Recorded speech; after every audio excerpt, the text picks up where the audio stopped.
या सगळ्या तरुण पोरांना आणि पोरींना माझे हात जोडून विनंती आहे. तर बाबांनो, होया तुमच्या शिक्षणाचा उपयोग कोकणाच्या भल्यासाठी कसा होईल का?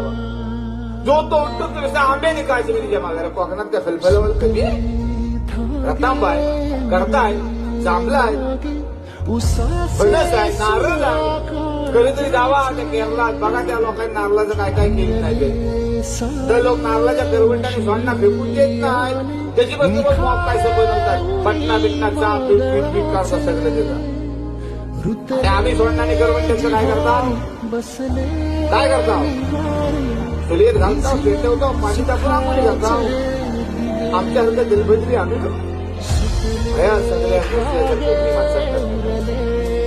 सगळ्या जुन्या जाणत्या मुंबईकर माणसांना माझे हात जोडून विनंती.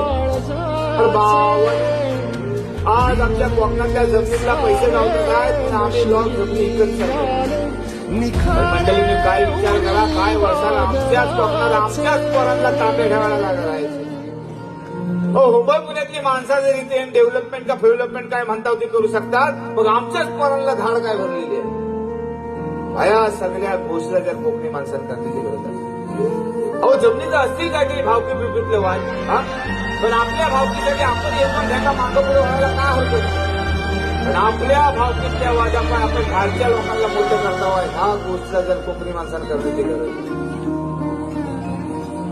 त्या विचार करण्याची बुद्धी ती माऊली आमच्या कोकणातल्या जुन्या जाणत्या माणसांना, नेते मंडळींना, तरुण पोरांना, पोरींना देवो.